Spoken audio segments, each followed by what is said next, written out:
Hello, my name is Karen Humphreys, and I'd like to welcome you to the Canadian Women's Heart Health Summit 2021 Twitter Club.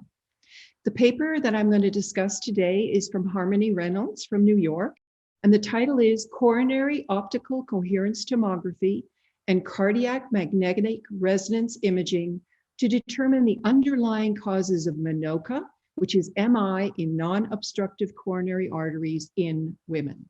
Many of you may not realize that MINOCA occurs quite commonly, 6 to 15% of MIs or myocardial infarctions, and it's disproportionate in its effect on women. This is not a benign condition. Major adverse cardiovascular events are as high as 25% at 4 years, and mortality can reach 11% at 5 years. The etiology varies, and it can be either vascular or non-vascular, and determining which it is important to inform how treatment should be provided. So this study seeks to identify the underlying causes or etiology of MINOCA in order to inform subsequent treatment.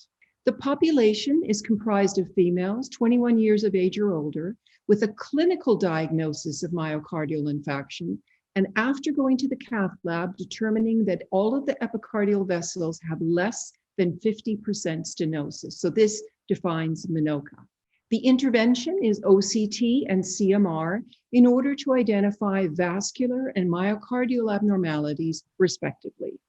The study has no controls. It's an international, multi-center observational cohort study, and the outcome is to identify the cause or the etiology of MINOCA. Here are the key results. The study enrolled 301 women who had a clinical diagnosis of MI. 170 of them were then confirmed in the cath lab to have MINOCA. 145 went on to have OCT, and 116 went on to have CMR. The results from OCT identified in almost 50% of women a culprit lesion. CMR identified that over half of the women had an ischemic injury, 25% were normal, and the remaining roughly 21% were non-ischemic, as shown here.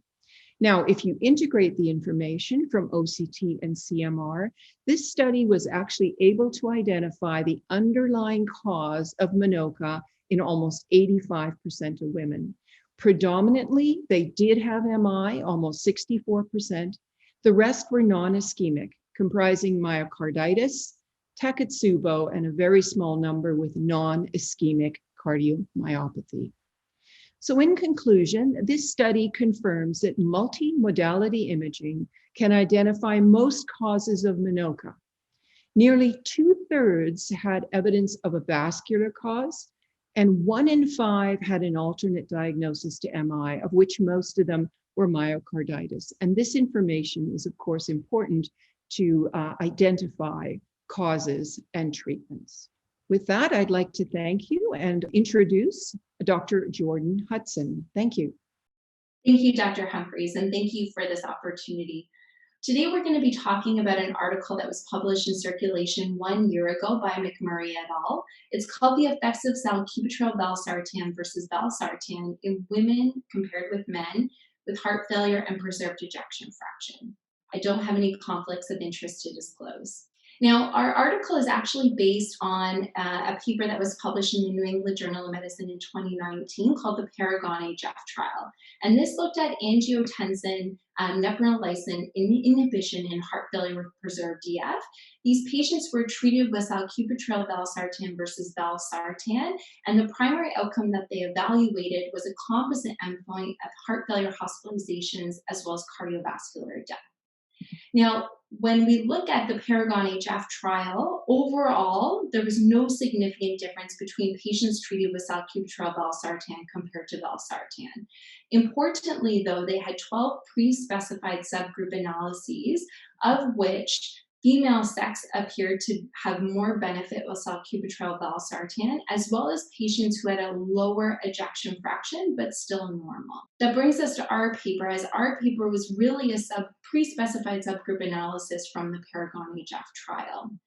Now, this is the figure one from our paper, and it looks at our primary composite endpoint as well as total hospitalizations for heart failure. The primary composite endpoint in this study was again heart failure hospitalizations as well as cardiovascular death. And you can see in the dark red line that women who were treated with sacubitril-valsartan had an improvement in the primary composite endpoint. Importantly, what seemed to actually make up this benefit was actually a decrease in total hospitalizations for heart failure, and there wasn't a significant difference in cardiovascular mortality for these women. So this is their figure two, and this looks at the LV ejection fractions and outcomes. And you can see at lower LV ejection fractions, particularly in women, there seemed to be a benefit with sacubitril-valsartan.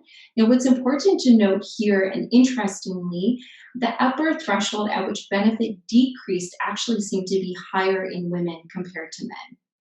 The secondary outcomes and safety were obviously explored in this paper as well. Both sexes had proportional improvements in NYHA class. There was less improvement, though, in the Kansas City Cardiomyopathy Questionnaire in women. Both sexes had less renal events with sacubitril-valsartan, and both sexes, though, also had more hypotension with sacubitril-valsartan. New onset atrial fibrillation tended to be higher in women who were treated with the ARNI compared to valsartan, and actually the opposite was true for men. So the take-home points from this study was that this is a pre-specified subgroup analysis from the Paragon-HF trial. It showed a significant decrease in first and recurrent hospitalizations in women with HFpEF compared to men when treated with an ARNI. And there also appears to be benefit with ARNI at lower ejection fractions, and in women, the upper threshold is higher for this benefit. Thank you.